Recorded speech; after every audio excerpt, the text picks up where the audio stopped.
రేవంత్ రెడ్డి గారి యొక్క ప్రభుత్వంలో ఈరోజు పిల్లలు చదువుకోవాలన్నా కూడా ఏ కాలేజు విద్యార్థులు చదువుకోవాలన్నా కూడా వాళ్ళకి ఫీజు రియంబర్స్మెంట్ కూడా లేదు. ఇప్పటి వరకు ప్రభుత్వం ఫెయిల్ అయిపోయింది. అడ్మినిస్ట్రేషన్ చేతన కావడం లేదు.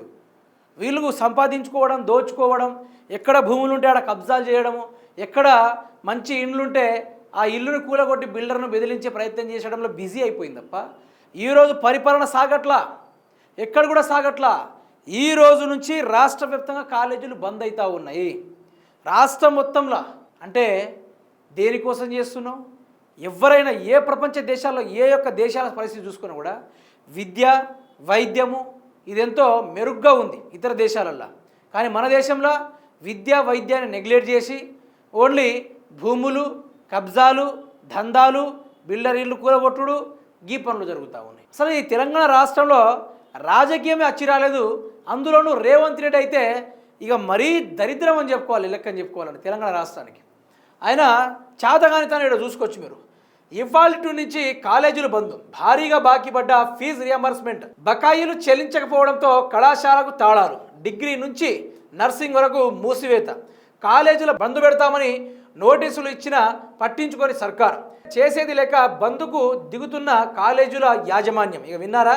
ప్రభుత్వానికి చెప్పినా కూడా అట వాళ్ళు ఇంటలేరట, చెవు బారడం లేదు వాళ్ళకి. అయితే ఈ ఉపాధ్యాయులు అందరూ కలిసి కాలేజీలు బంద్ పెట్టి ఈ యొక్క బంద్కు ప్రకటన చేసి ధర్నాలు చేసే ప్రయత్నంలో ఈ రోజు నుంచి శురు అవుతుంది రేవంత్ రెడ్డికి. మరో పోరాటం తప్పదు. 2 నెలలుగా ఫీజు రింబర్స్మెంట్ పెండింగ్. రేవంత్ సర్కార్ మొద్దు నిద్ర, విద్యా సంస్థల మూతపడే పరిస్థితి, ప్రమాదంలో విద్యార్థుల భవిష్యత్తు. ప్రభుత్వం మౌనం ఎందుకు? విద్యారంగాన్ని తాకట్టు పెట్టారా? సర్కార్పై మాజీ మంత్రి హరీష్ రావు గారు ఆగ్రహం వ్యక్తం చేశారు. ఇక మీరు చూడండి మిత్రులారా, ఈ రాష్ట్ర విద్యాశాఖ ఎడిపోయిండు ఉన్నాడా? రాష్ట్రంలో హోంశాఖ ఉండదు, రాష్ట్రంలో మున్సిపల్ శాఖకు ఎవరు ఉండరు, రాష్ట్రంలో విద్యాశాఖకు కానీ మిగతా శాఖలకు కానీ ఏ ఒక్కరు మంత్రులు ఉండరు. మరి ఎట్లా నడుస్తాయి? మరి అన్నీ నా దగ్గరే ఉంటాయి, నేను ఎవరికి ఇయ్యా, నా దగ్గరే ఉంచుకుంటా, మీరు ఎవరేమైనా అనుకోండి, నాకు సంబంధం లేదు, నేను మాత్రం ఒక్కరికి పోస్టింగ్ ఇచ్చేది అనుకుంటా మాట్లాడతారు ముఖ్యమంత్రి రేవంత్ రెడ్డి గారు. కానీ ఈరోజు ఈ యొక్క విద్యా సంస్థలు ఫీజు రియంబర్స్మెంట్ లేక ఈ 2 ఏళ్లుగా ఫీజు రియంబర్స్మెంట్ బకాయిలో ఉండడం వల్ల వాళ్ళు ఎట్లా చదువుకోవాలి, కాలేజీలు ఎట్లా రన్ చేయాలి, మీరు తెలంగాణ నుంచి ఒక ఫండ్ కూడా వాళ్ళకి రిలీజ్ కావట్లా, అదే విద్యార్థులకు రావాల్సిన పైసలు కూడా రావట్లా. ఈరోజు ఏంది పరిస్థితి? విద్యాశాఖ ఏటనాయా ఊరికి వెళ్ళిపోయిందా లేడా? ఈరోజు కాలేజీలు బంద్ పెట్టాల్సిన అవసరమే వచ్చింది. ఆనాడు 60 ఏళ్ల కాంగ్రెస్ ప్రభుత్వ చరిత్రలో కాలేజీలు చదువుకోవడానికి కూడా పనికి రాకుండా ఘోరాతి ఘోరంగా పరిస్థితిని ధీరంగా చేశారు, చదువుకోవడానికి వీలు లేనంతగా. కానీ ఈరోజు మరి కొన్ని రోజుల తర్వాత కాలేజీలు దేనికోసం బంద్ పెట్టారు? తెలంగాణ ఉద్యమం కోసం. దేనికోసం? మా ఉద్యోగాలు, మా నియామకాలు మాకే కావాలి అనుకుంటూ విద్యార్థులు, స్కూళ్ళు, కాలేజీలు అన్ని బందులు పెట్టి ఉద్యమం చేశారు. అయినా కూడా కేసీఆర్ గారు వచ్చిన తర్వాత వారిని ఏ విధంగా చూసుకోవాలో, విద్యా వ్యవస్థను ఏ స్థాయికి తీసుకుపోవాలనో, చదువుకున్న విద్యార్థులకు ఎటువంటి దిశానిర్దేశాలు చేయాలనో, ఒక గవర్నమెంట్ రంగంలో కాకుండా బిజినెస్ రంగంగా, విదేశీ రంగాలుగా ఎన్నో రంగంలో విద్యార్థులను అభివృద్ధి వైపు, ఆ యొక్క నాణ్యతమైన చదువుల వైపు ఆ విధంగా అవగాహన కల్పిస్తే ఈరోజు ప్రభుత్వం ఆ విద్యార్థులకు తినడానికి తిండి లేదు, చదువుకుందామన్న పైసలు లేదు, వాళ్లకు ఉపాధ్యాయులు కాలేజీలు నడపాలన్న ఫీజు రియంబర్స్మెంట్ కూడా లేదు.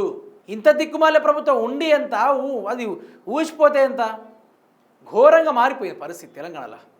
ఎవ్వరు ఊహించని విధంగా మారిపోయింది తెలంగాణ పరిస్థితి. ఇట్లా చేస్తారని ఎవ్వరు కూడా ఊహించలేదు. ఈ ధర్నా చూసైన రేవంత్ రెడ్డి స్పందిస్తాడంటే ఆయనకి ఇటువంటి కాలేజీలు బంద్ పెట్టుడు ఇవన్నీ విద్యాశాఖ మంత్రి తానే ఉండి నిజానికి ఎంత ఆ యొక్క అధికార మదం ఎక్కిందంటే ఒక్కొక్కరికి చెప్పలేం. కానీ వాళ్లకు నోటీసులు ఇచ్చినా, ప్రభుత్వం దృష్టికి తీసుకెళ్ళినా కూడా నాకు సంబంధం లేదు, నాకు జూబ్లీహిల్స్ ఎన్నికలే ముఖ్యము, బీహార్ ఎన్నికలే నాకు ముఖ్యము, తెలంగాణ హెలికాప్టర్ రాహుల్ గాంధీకి వాడడమే ముఖ్యం అనుకుంటూ ఈ విధంగా రేవంత్ రెడ్డి గారు తన బిజినెస్ ఐడియాలను పెంపొందించుకుంటాడు తప్ప ఈ యొక్క రాష్ట్రంలో ఉన్న విద్యార్థుల్ని చదువుకునే విధంగా చేస్తలేడు.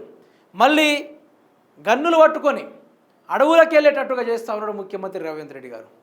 అదే కనుక జరిగితే ఇక రాష్ట్రంలో రాజకీయాలు మెదులుకోవాలంటే ఇక భయం పడుతుంది ఒక్కొక్కరికి. అదే విద్యార్థులు గన్నులు పట్టుకొని ఒకవేళ వాళ్ళు యాజ్ ఇట్ ఈజ్గా అన్నలుగా మారితే మాత్రము కథ వేరుంటుంది. ఎవరి తాతతరం కాదు అప్పుడు. దయచేసి ముఖ్యమంత్రి రేవంత్ రెడ్డి దీనిపై స్పందించి ఆ విద్యార్థులకు ఆ ఫీజు రియంబర్స్మెంట్ పెండింగ్ బిల్లులు కానీ ప్రజెంట్ వాళ్ళకు ఈ అకాడమిక్ ఇయర్ బిల్లులు కానీ రిలీజ్ చేసి వారి యొక్క భవిష్యత్తును మెరుగైన పాటలు నడిపించే ప్రయత్నం చేయండి. ఈరోజు కార్పొరేట్ వ్యవస్థ వరకు తీసుకెళ్తా కాలేజీలు స్కూల్ అని అన్నావు, కానీ ఈరోజు కార్పొరేట్ స్కూళ్ళకే పోయేటట్టు చేస్తున్నావు ఇక్కడ వ్యవస్థ మొత్తం చూసుకుంటే. ఒక చదువు రానోనికి ఒక దొంగకి అధికారం కట్టబెడితే ఏం తెలుస్తుంది రాష్ట్రం గురించి?